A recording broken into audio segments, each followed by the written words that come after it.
In the echoes of history, the lives of ordinary people often brushed against the extraordinary.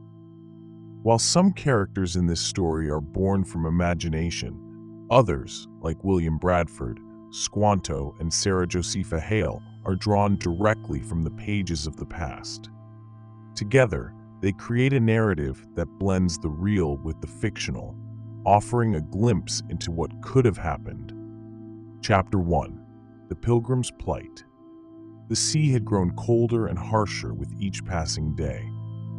By November, as the Mayflower's timbered hull cut through the choppy Atlantic waters, a biting wind clawed at the sails, and the crew moved with stoic, practiced calm. John Alden, a young cooper and one of the few men on board who was not part of the separatist group, leaned against the damp wooden rail, squinting toward the uncertain outline of land in the distance.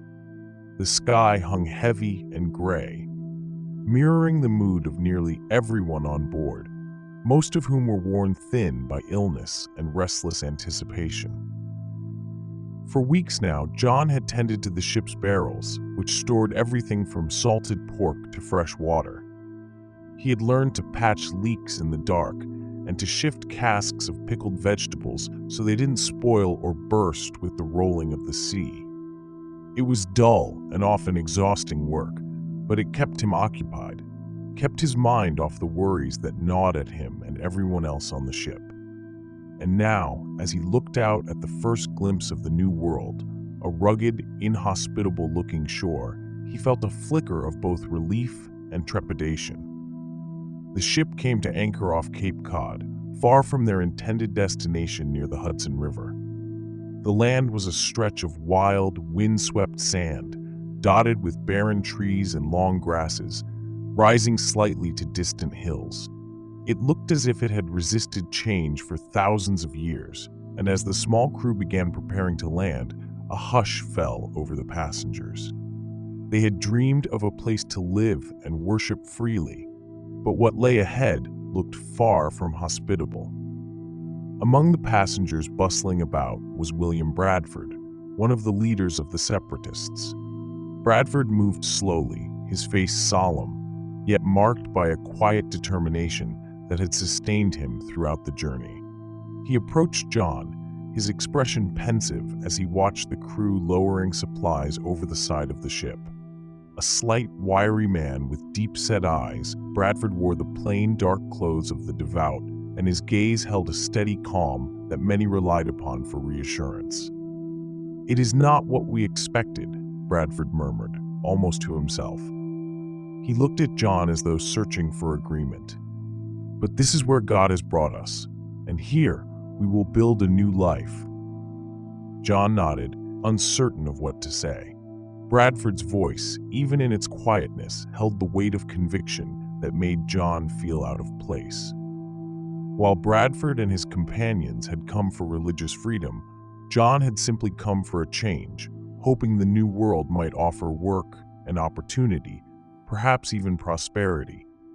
Yet now, as he looked out at the stark landscape, he wondered if any of them would last the winter. The crew and passengers spent the rest of the day unloading essential supplies: dried beans, barrels of salted meat, sacks of flour, and sturdy cast-iron pots for cooking. Each item was handled carefully, a precious resource they couldn't afford to lose. As the sun began to sink, casting long shadows over the beach, the cold intensified, and a brittle silence filled the air. Their shelters would need to be strong and sound, capable of withstanding the brunt of winter storms. Bradford and the others had made plans as best they could, but little in their experience had prepared them for the demands of this new land. They had scant knowledge of what food would be available, what weather they might face, or how to make contact with any local inhabitants. John overheard them speaking in anxious tones, wondering how many of their group, already weak from the voyage, could survive the brutal conditions they sensed were coming. Late in the evening, after most had found somewhere to rest on the cold sand, John found himself walking the perimeter of the makeshift camp. The rough coastline stretched before him, illuminated by the fading light of the moon. The beach was strewn with dark rocks, and the ceaseless crash of waves provided a rhythmic, if slightly ominous, lullaby. Above the horizon, the stars hung cold and remote, like distant lanterns bearing witness to their struggle. John knew that in the days to come, they would set about constructing shelters, crude structures made of whatever materials they could find, designed more for survival than comfort. They would have to build with their hands stiff from cold and their bodies weakened by hunger. Looking back at the others huddled in their thin blankets, he wondered how many would make it through this winter and what lay beyond the challenges of the coming months. As dawn approached, a sense of grim acceptance settled over John and the rest of the passengers. They had traveled far, braved seas and sickness, and now they stood on the edge of a land that promised them nothing but an uncertain future. The vision that Bradford and others spoke of, a community founded on faith, resilience, and mutual support, was still only a fragile hope. But for now, hope would have to be enough. Chapter 2: Survival and Alliance. The long winter had passed with unimaginable hardship. Bitter cold and sickness had claimed many lives among the pilgrims, leaving them frail and few. By early spring, those who remained had exhausted nearly every ounce of food, every store of provisions. Their makeshift shelters barely held against the chill, and the fields surrounding the camp stretched out as bleak, desolate patches of earth. It was a sight that seemed to crush even the most resilient spirits among them. John Alden, thin and hollow-cheeked, moved quietly through camp, feeling as if he too had been worn down to his bones. It was during this bleak season that they encountered Tisquantum, known to them as Squanto, a member of the Patuxet tribe and a man with an extraordinary story of survival. Squanto had lived across the ocean in England, where he had learned their language. His presence was nothing short of miraculous. When he greeted the pilgrims in their own tongue, many felt he was a sign from Providence itself, a bridge between their struggling colony and the vast unknown that surrounded them. Squanto quickly became a vital guide. John watched with a quiet amazement as Squanto showed them how to plant corn in the sandy soil by burying fish beside each seed to provide nourishment. The rows of kernels, carefully sown with these strange silvery bodies, looked strange to the pilgrims at first. They were used to the neatly plowed furrows of English farms, but Squanto assured them this method would bring strong crops. The fish, they become the strength of the stalk, he explained, showing John how to dig the small holes in the earth, his hands moving with an effortless grace that belied years of practice. With Squanto's help, the pilgrims also learned to gather native plants that grew abundantly in the nearby forests and along the edges of marshes. He pointed out roots and herbs that could be used in cooking or to stave off illness, each with a particular purpose that seemed to carry generations of knowledge. The more John learned from Squanto, the more he began to understand the wisdom held in the indigenous way of life, rooted as it was in a balance and respect for the land.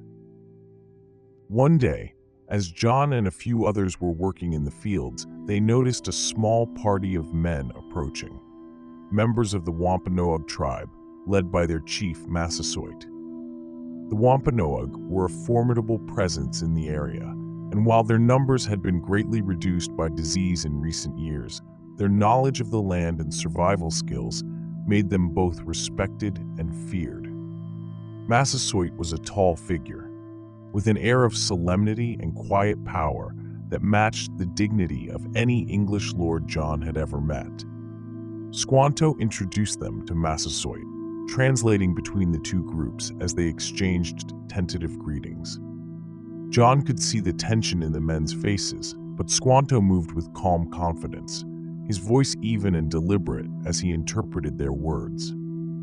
Massasoit and Bradford, speaking through Squanto, discussed a possible alliance, an agreement that, in return for peace, they would come to each other's aid if attacked. The Mutual Defense Pact was nothing short of essential. Both groups had reasons to fear hostile forces, both indigenous and foreign. For the Pilgrims, the security of this alliance was an answer to a desperate prayer. For the Wampanoag, weakened by recent waves of European diseases that had devastated entire villages, the alliance offered a buffer against rival tribes. Thus, necessity forged a partnership that neither side might have pursued otherwise. Yet, beneath the relief and small sense of hope this agreement brought, John could not ignore the solemn warnings Squanto offered. Squanto spoke of the toll taken by disease, the sickness that had swept through his people, leaving villages emptied and bones bleached under the open sky. For every survivor like Squanto, there were dozens who had perished, and he described the sense of loss that still haunted his people, even as they worked to heal. The Pilgrims were not immune to this devastation either. Despite the treaty and the new knowledge Squanto shared, hunger and illness continued to take their toll. As the spring wore on, several pilgrims succumbed to ailments brought on by their harsh living conditions and inadequate diet. The starving time, as they later called it, stretched on, and each day, John saw more hollow faces and frail bodies among his companions. Every meal seemed to be their last, every day a gamble with death.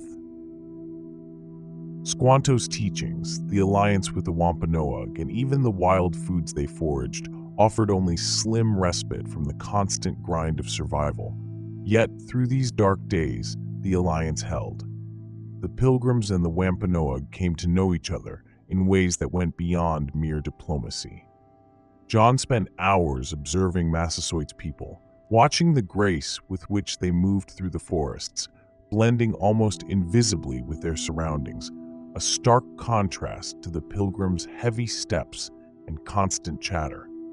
He came to admire their quiet resilience, their deep-rooted connection to this land that he and the others were only beginning to understand. As summer approached, the corn in their fields began to grow, slender green stalks reaching upward under the warm sun. The Pilgrims and the Wampanoag continued to work side by side, cultivating the land and sharing knowledge. Slowly, an air of cautious optimism began to seep into the settlement, a feeling that perhaps, with time and patience, they might survive, even thrive. John watched as Bradford and Massasoit met regularly, their exchanges tentative yet sincere, a fragile thread of trust beginning to weave between them. In those early tentative days of alliance, the Pilgrims learned more than survival techniques. They learned humility, the need to listen, and the power of cooperation. Squanto, with his quiet guidance and endless patience, bridged two worlds, embodying a connection that neither side could have achieved alone. And though the future remained uncertain, the small fields of corn and the quiet bond with the Wampanoag offered the Pilgrims a lifeline, a slender hope that perhaps this new world held more than mere survival. It held the possibility of a new beginning. Chapter 3: The First Thanksgiving. The fields surrounding Plymouth settlement had transformed. After months of arduous labor, the corn stood tall, its golden stalks rustling in the cool autumn wind. The air was thick with the earthy scent of newly harvested crops and the warmth of a sun slowly dipping toward the coming winter. The settlers, weakened from the starving time that had nearly undone them, now looked with a sense of accomplishment upon the fields that promised a winter without such devastating hunger. John Alden, his hands still raw from harvest work, took a quiet pride in the stacks of corn and dried squash, evidence of their resilience. News of the bountiful harvest spread, and the settlers agreed to mark this victory over hardship with a gathering. Invitations extended to their Wampanoag neighbors, and word reached Massasoit, the Wampanoag leader, who agreed to bring his men. When the day arrived, Massasoit appeared at the edge of the settlement with nearly 90 members of his tribe, bringing with them an array of game and wild foods to share. John watched with a sense of awe as the Wampanoag approached, their movements fluid and purposeful, bearing gifts of venison, turkey, and dried berries. The gathering stretched over 3 days, a celebration not only of food but of the tenuous yet vital alliance between two very different worlds. The tables were laden with a mix of dishes that reflected the shared knowledge of both groups, foods both strange and familiar. Cornbread baked from the maize Squanto had taught them to grow lay beside platters of roasted venison, the rich smell mingling with that of smoked fish and boiled pumpkins. Nuts, berries, and wild onions, gathered from the forest by the Wampanoag, added color and variety to the meal. The pilgrims, still accustomed to the flavors and fare of England, found themselves tasting new foods with cautious curiosity. John sampled a slice of venison, savoring its tender, rich flavor, unlike any meat he had known in his former life. The corn, now a staple thanks to Squanto's guidance, was sweeter than the wheat and barley he had grown up with.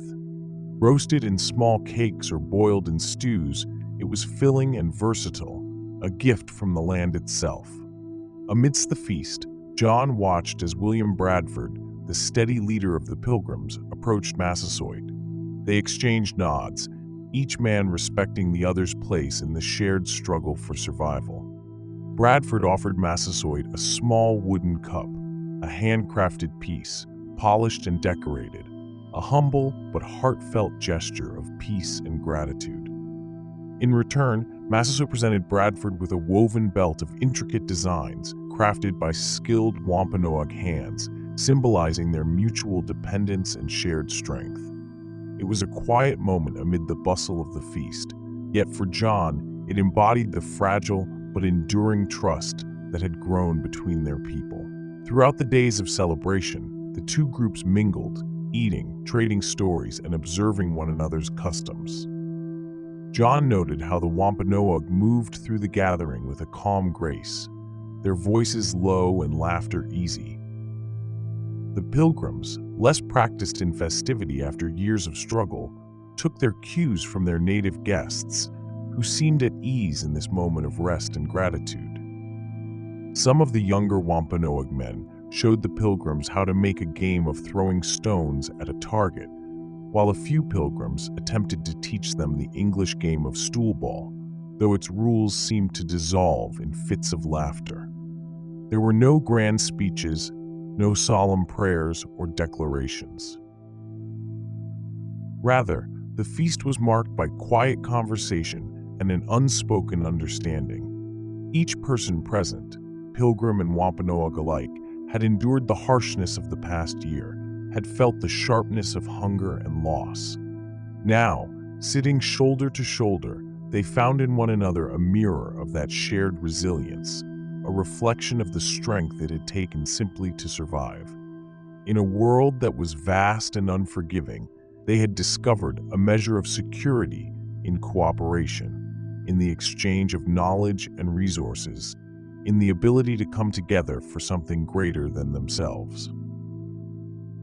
As he sat by the fire that evening, John found his thoughts drifting to the traditions of harvest that he had known in England, where each autumn the village would gather to give thanks for the bounty of the fields.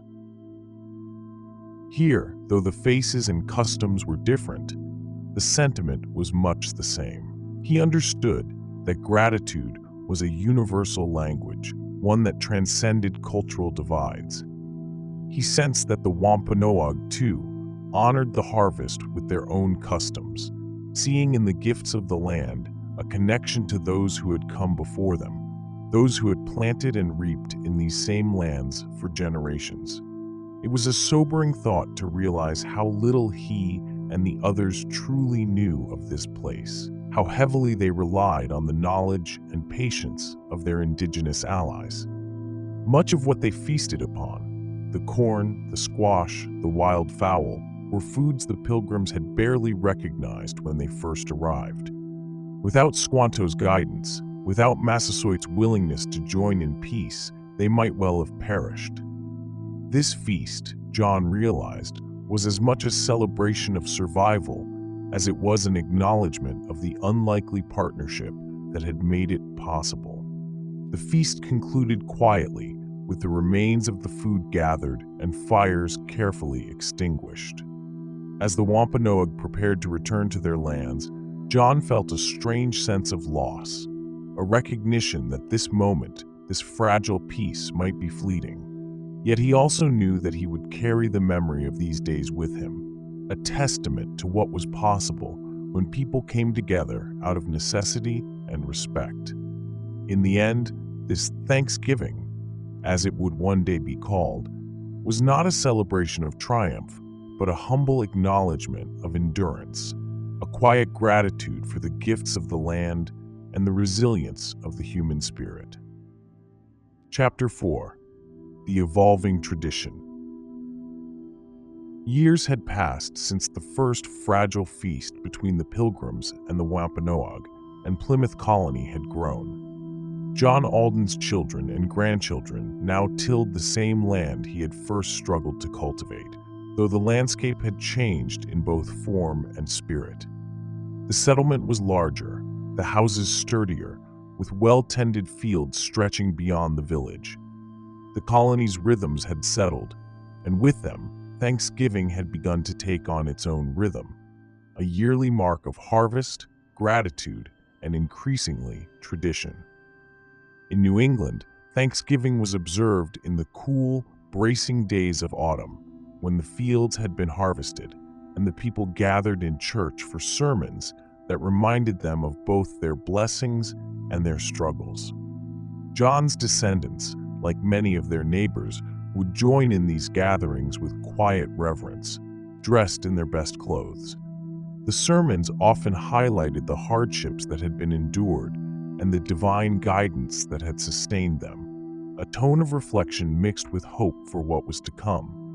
The day would then turn to meals shared among neighbors and families, the tables laid with the harvest's abundance, roasted meats, baked breads, and pies made from apples or pumpkins. In contrast to the first, somber gatherings, Thanksgiving had become a more joyous occasion, yet it remained rooted in a sense of gratitude and community. The simple celebration, echoing through generations, grew into an autumnal custom deeply embedded in the New England way of life. But as the years went by, New Englanders began to wonder if Thanksgiving could be something more. Though many towns and villages across the growing country observed some version of it, the celebration remained regional, lacking the consistency and unity that might connect it to all Americans. Some wondered if it could become a day that united not only towns but a nation. Among those who saw this possibility was Sarah Josepha Hale, a writer and editor in the 19th century, who had built her career on advocating for the importance of family, education, and cultural unity. Known as the editor of Godey's Lady's Book, a widely read magazine, Sarah used her position to shape and influence American culture. To Sarah, Thanksgiving was more than a regional custom. It was a day with the power to bring together a divided and diverse country. She envisioned it as a national holiday, a shared pause for reflection and gratitude. For years, Sarah wrote letters to governors, clergy, and politicians across the states, urging them to support the idea of Thanksgiving as a national holiday. She was persistent, often noting how the early Pilgrims' feast had united two different worlds. The first Thanksgiving, she argued, embodied a spirit of resilience and fellowship that could strengthen the bonds of an entire nation if only it were officially recognized. Her writings described Thanksgiving as a time to celebrate the values that shaped America: faith, family, and a commitment to communal good. She believed the day could promote unity amid a country growing increasingly divided. Yet, it was her letters to the presidents of the United States that displayed her true resolve. Each year, she wrote to the sitting president, imploring him to make Thanksgiving a national holiday, framing her appeals with a vision of a country bound not by regional customs, but by shared values and gratitude. Her letters grew especially urgent as tensions between North and South increased, and she began to emphasize Thanksgiving as a day that could foster unity in a time of conflict. The response, however, was often lukewarm. Presidents admired her dedication, yet most viewed Thanksgiving as a regional tradition rather than a cause worthy of national recognition. Still, Sarah persisted. In her view, a national Thanksgiving would become a powerful reminder of the resilience that defined the country, a tradition that stretched back to those first difficult years of survival when both Native Americans and settlers had relied on each other to endure. By the 1860s, her campaign began to find footing. With the Civil War tearing the nation apart, Sarah's letters gained an unintended poignancy. She argued that Thanksgiving could serve as a day of national healing, a reminder of unity amid the divisions that had fractured the country. Her letter-writing efforts were tireless, culminating in a letter to President Abraham Lincoln in 1863, in which she made her case with renewed vigor.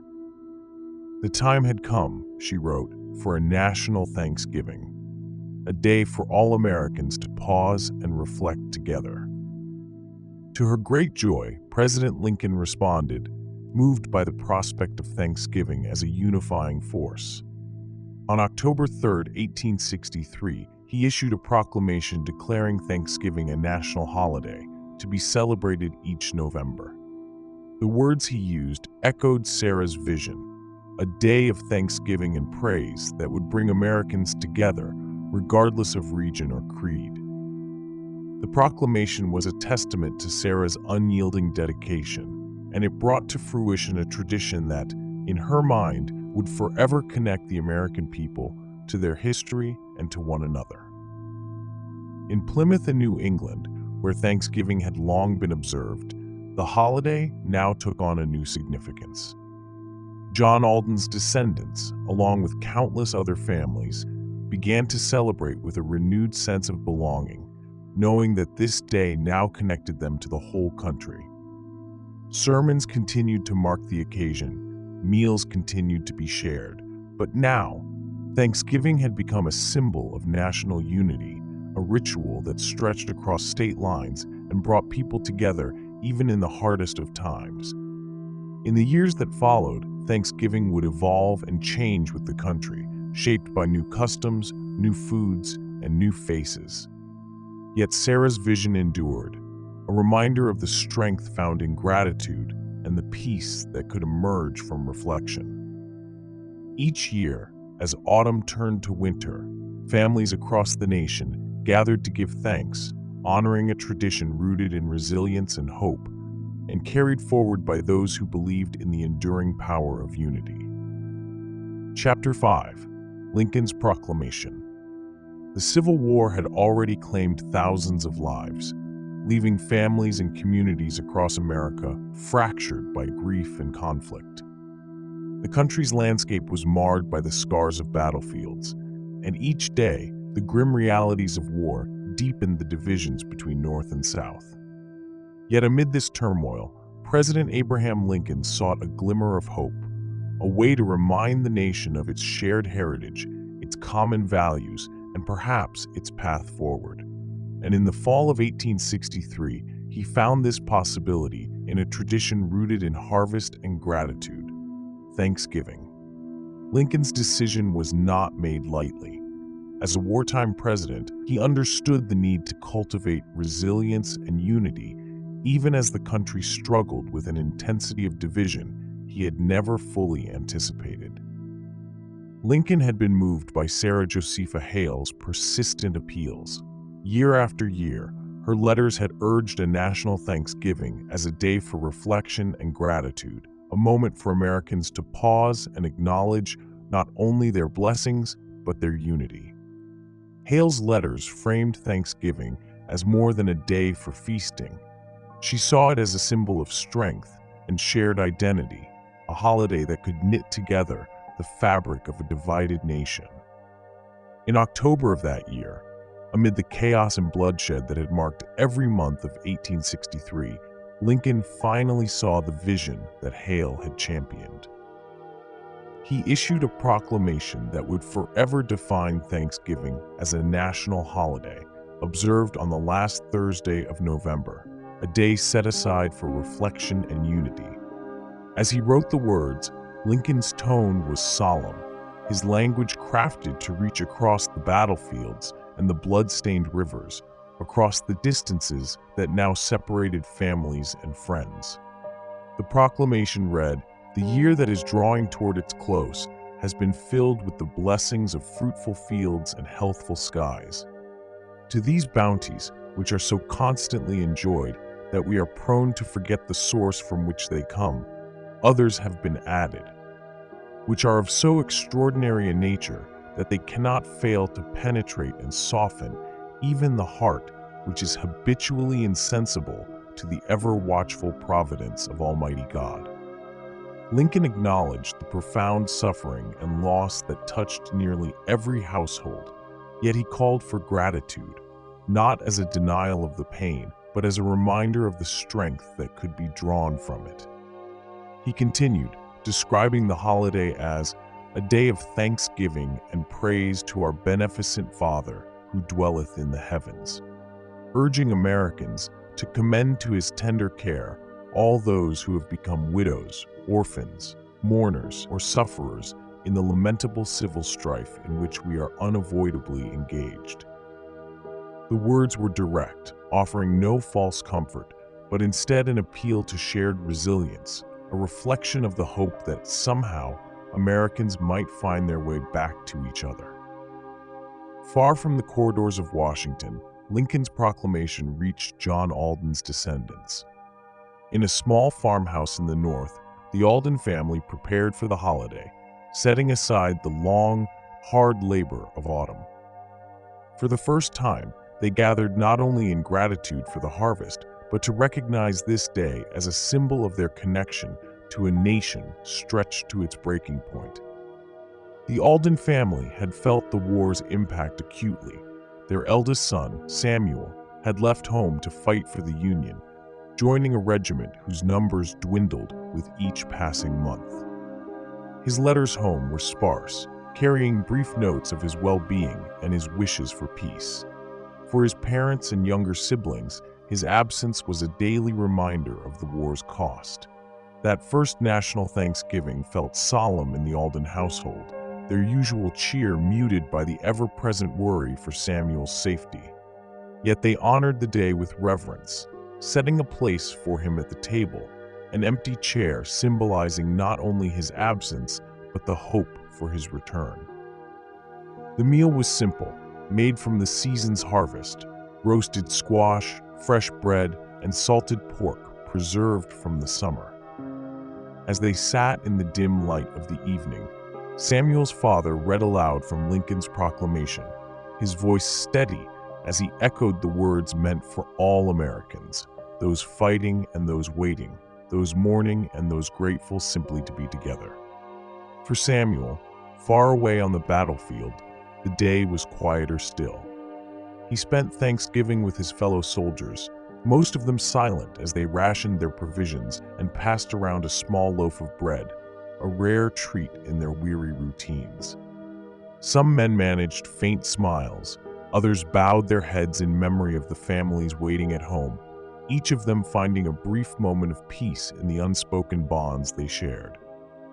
The day felt solemn, yet comforting, a pause, however brief, to acknowledge that they were part of something larger, a country that endured through even the bitterest of divisions. As night fell and the chill of November settled in, Samuel thought of his family, gathered around the table in his absence. He imagined them by the fire, sharing the same quiet words of thanks that had marked Thanksgivings since his grandfather's time.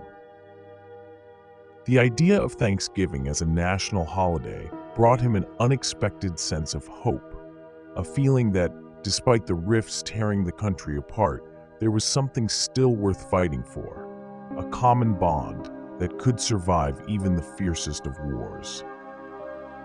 Back home, Samuel's family finished their meal, sharing stories of past Thanksgivings, tales passed down from the original Alden who had set foot on Plymouth shores. They recounted how the Pilgrims, despite unimaginable hardships, had celebrated the harvest with gratitude and humility.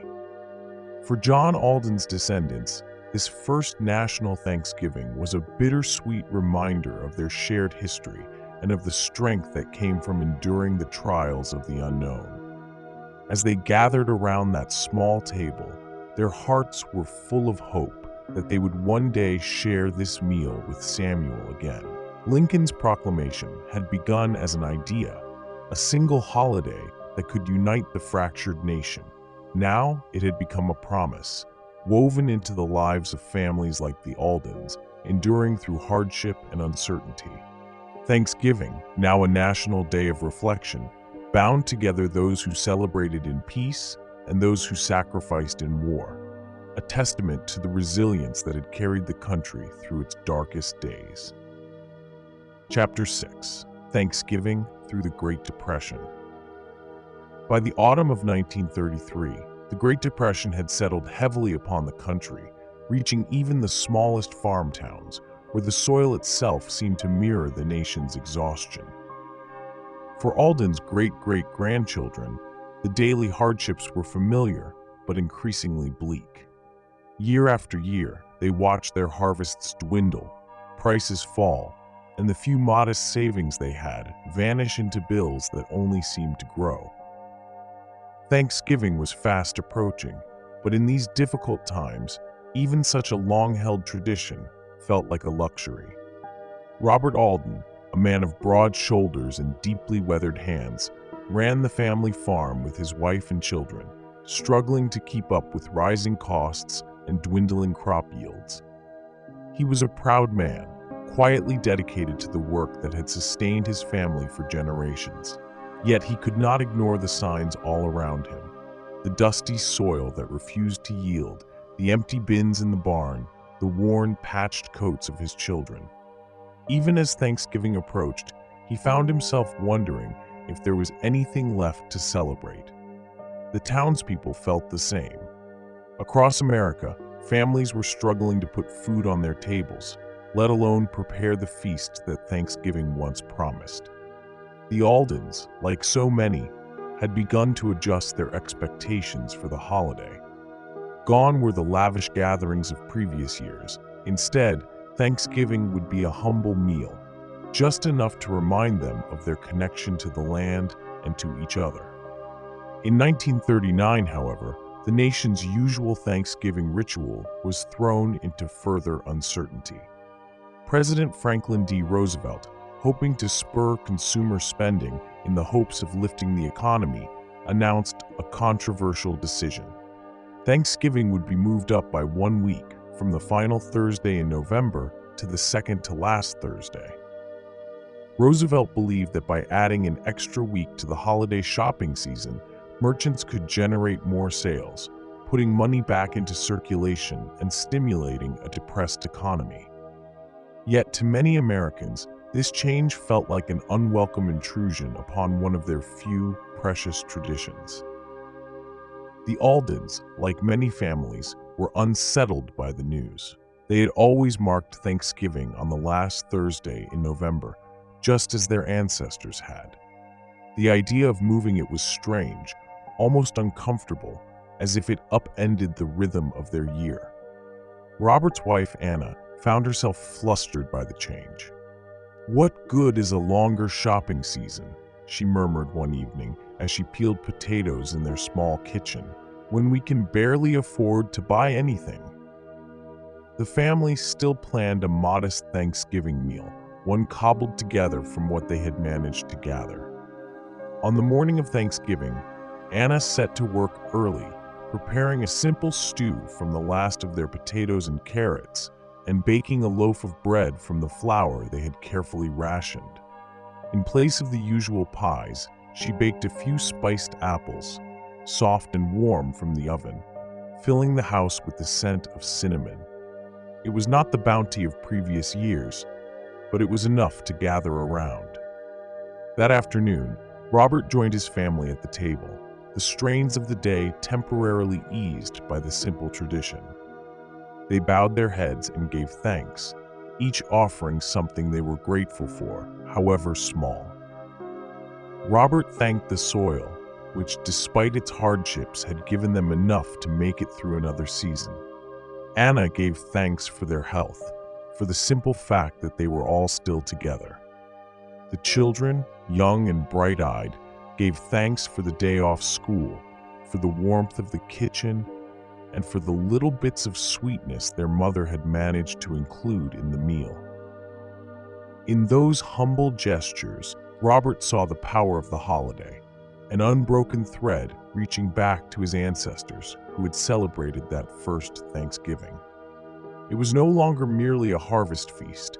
It was a symbol of resilience and of survival, a reminder that even in times of greatest scarcity, there was value in coming together, in gathering as a family, and in finding some small measure of peace. Across the country, millions of Americans found themselves doing the same. Roosevelt's decision to shift the date had sparked outrage in some quarters, earning the revised holiday the nickname Franksgiving from critics who saw it as a commercial maneuver rather than a genuine celebration. Yet for others, it was simply another reminder of the country's struggles, a sign of the lengths to which even the government would go in hopes of alleviating the hardship. As the Depression stretched on, the focus of Thanksgiving continued to shift. It became less about abundance and more about resilience, a chance to pause, reflect, and give thanks for even the smallest of blessings. In cities, people lined up for Thanksgiving meals provided by soup kitchens, grateful for a warm plate amid the daily uncertainty. In the countryside, families like the Aldens held quiet gatherings, cooking simple meals and sitting close around the table, finding strength in the company of loved ones. For all, it became a day of perseverance, a chance to renew their resolve and remind themselves of what they still had, despite all they had lost. For Robert Alden, that Thanksgiving became a memory that would shape his understanding of the holiday for the rest of his life. He looked around at his family, each of them weathered by the hard years, and felt the enduring spirit of those who had come before him, those who had survived harsh winters, wars, and famines, who had passed down this tradition of gratitude. The meal was sparse, but the day felt full, each of them bound to the other by more than just tradition. In time, the economy would recover, and Thanksgiving would take on new meanings, new foods, and new customs. Yet for the Aldens, the Great Depression had transformed it.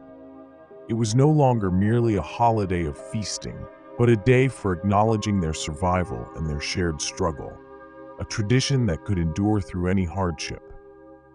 Thanksgiving had become a day that symbolized the very heart of the American spirit, the ability to find gratitude even in scarcity, to celebrate together even when times were hard.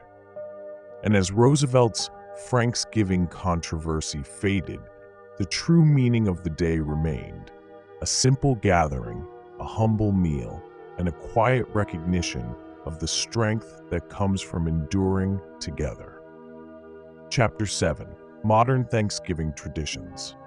By the mid-20th century, Thanksgiving had become a cherished national ritual, woven into the fabric of American life in ways its early founders could hardly have imagined. The bustling cities, with their tall buildings and crowded streets, were a world away from the simple New England farms of Plymouth, but the holiday remained.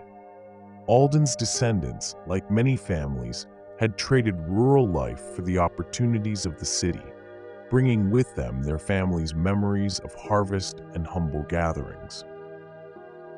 In their small apartment in New York, the Aldens continued the tradition in their own way, a blend of old customs and new experiences, honoring the holiday in the midst of modern life. Thanksgiving morning in the city had a new rhythm now, one marked not by the quiet sounds of a rural sunrise, but by the rumbling excitement of the Macy's Thanksgiving Day Parade. Introduced in 1924, the parade had grown over the years, transforming Thanksgiving into a grand public celebration. Thousands of people gathered in the cool November air to watch as the parade passed down the streets, a procession of enormous balloons, elaborate floats, and marching bands. The air buzzed with excitement as the young Aldens, bundled in scarves and coats, peered from the edge of the crowd to catch a glimpse of the colorful figures floating above. For the youngest Alden children, the parade was Thanksgiving's true highlight, a spectacle of giant, ballooned characters bobbing through the avenues as though summoned to life for one day only. They watched, mouths agape, as familiar figures from comic strips and fairy tales drifted overhead, followed by marching bands from around the country filling the streets with music. Their parents stood close, smiling at the joy in their children's faces as new traditions became part of the family's Thanksgiving story. Back at their apartment, the day's preparations continued. Anna Alden, named after her great-grandmother, worked in the kitchen to create a Thanksgiving meal that was both traditional and touched by the city's rich variety of flavors and ingredients. Turkey still took center stage, as it had for generations, but now it was accompanied by dishes that had become staples of the American holiday table. There were mashed potatoes with thick gravy, bright cranberry sauce, and pies of every kind, from pumpkin to pecan. Anna had carefully saved her ration stamps during the war to gather the ingredients she needed, and now, in peacetime, she relished the bounty she could create, filling the small apartment with the warm, familiar sense of Thanksgiving. Alongside these newer dishes, Anna kept some traditions from her family's past. She made a simple bread pudding from an old recipe passed down from Plymouth and placed a small cornucopia at the center of the table, a reminder of the harvest origins of the holiday.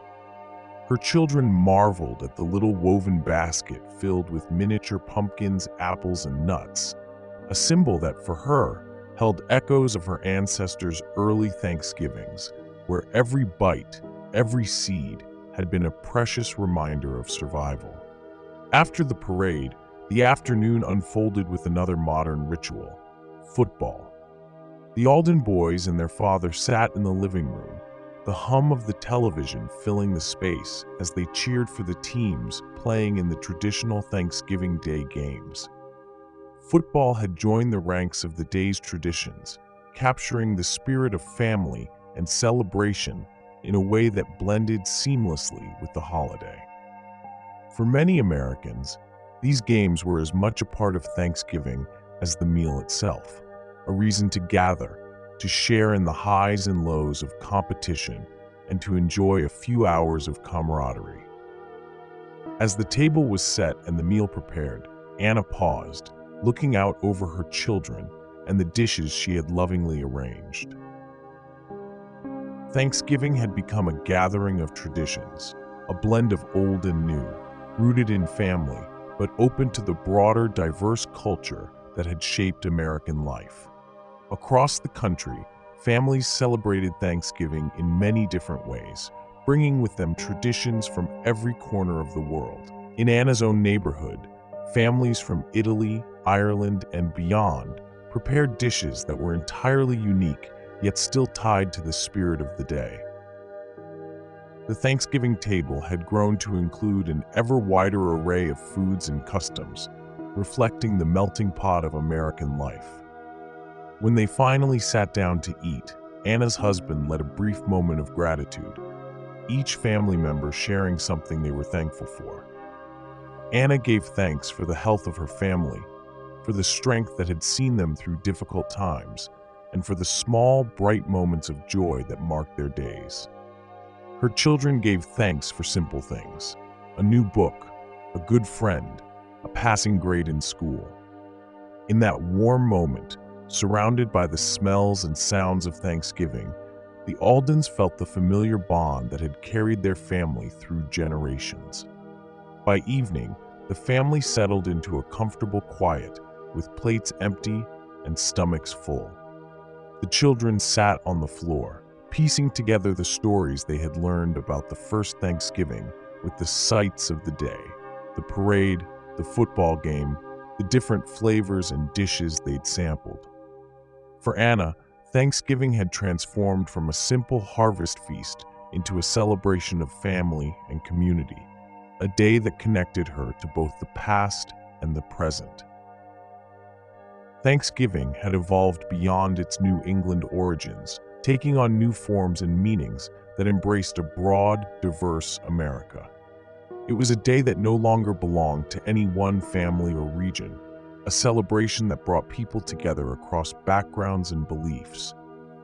In each home, in every state, Thanksgiving had become a moment of togetherness, a holiday that blended tradition and change, resilience and gratitude, in a way that united people in their shared appreciation of life's blessings. As night settled in, Anna looked around her home. Her family gathered close and felt a deep gratitude for the holiday that had traveled through centuries, adapting and growing just as her own family had.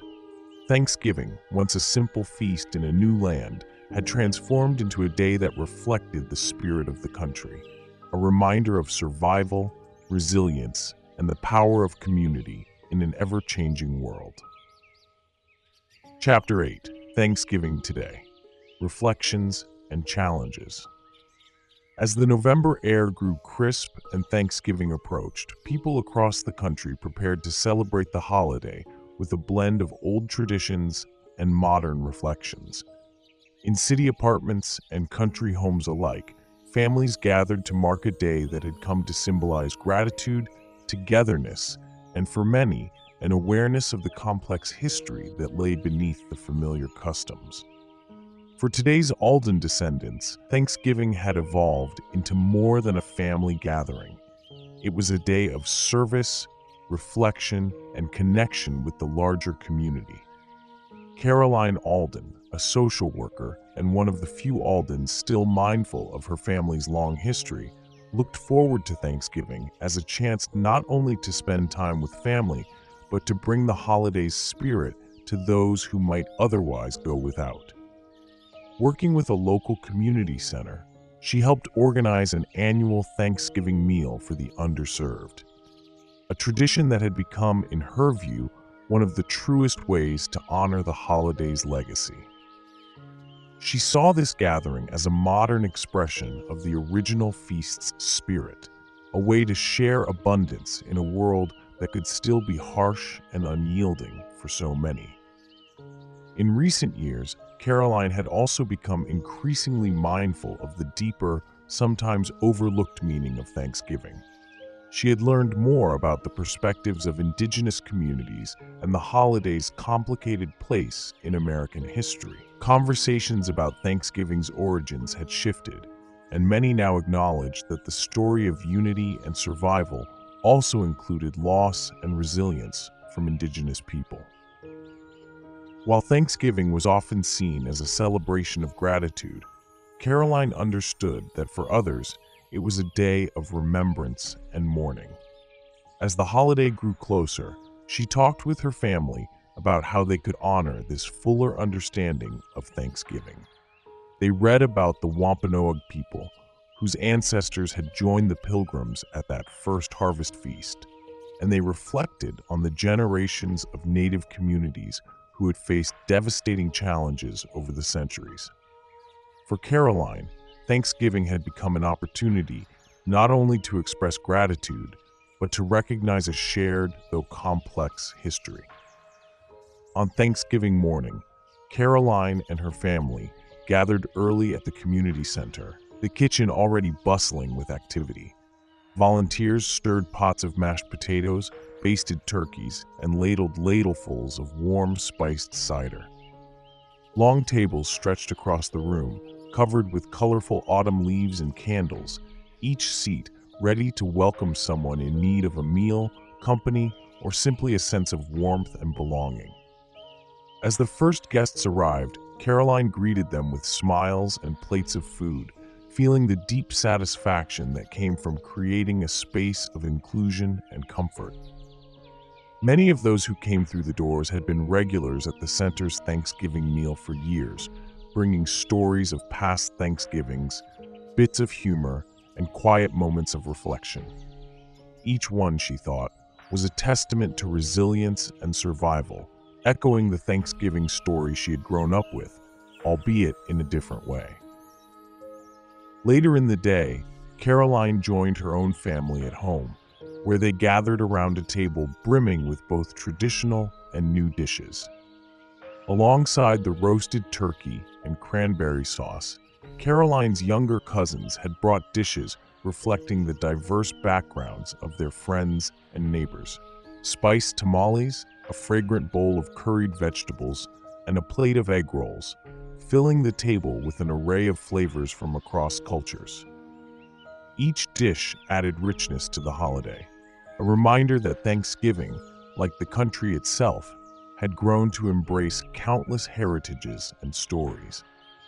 At dinner, Caroline's family took a moment for reflection, each person sharing something they were thankful for, mindful of both the day's joy and the solemnity it held for many. Caroline expressed gratitude for the work she was able to do in her community, for the chance to give back in a way that honored the spirit of the holiday, and for the family's willingness to embrace Thanksgiving with an open heart and a respect for its complexities. Her cousins spoke of gratitude for their health, for friendships, and for the ability to gather in person, a privilege they had missed during recent difficult years. As the conversation turned to the history of Thanksgiving, they spoke openly about the ways the holiday's meaning had changed over time. They acknowledged that while Thanksgiving had become a day to gather and celebrate, it was also an opportunity to recognize the sacrifices of the indigenous communities who had been part of that first harvest and to honor their continued presence and contributions today. For Caroline, this awareness was a testament to the holiday's evolution, a reflection of how Thanksgiving, though rooted in centuries-old traditions, could continue to adapt and grow. The meal ended as many Thanksgiving gatherings do, with slices of pumpkin pie and quiet laughter, the warmth of the day settling into a peaceful evening. But in Caroline's heart, Thanksgiving had taken on a new resonance. It was a day that balanced celebration with humility, gratitude with respect, and tradition with the openness to acknowledge and embrace change. Her family's Thanksgiving table, once a simple farmhouse setting, had expanded in meaning, encompassing not only their personal history, but also the stories of the diverse communities with whom they shared the holiday. As Caroline cleared the table, she looked out the window at the city lights and reflected on how Thanksgiving had grown into a holiday that celebrated resilience, unity, and remembrance. Each family brought their own history to the table, blending old rituals with new traditions, creating a holiday that continued to thrive in the midst of change. Thanksgiving, she knew, would always be about gratitude, but it had also become a time to honor both the past and the people who had brought them to this moment, celebrating not only abundance, but the strength it had taken to reach it.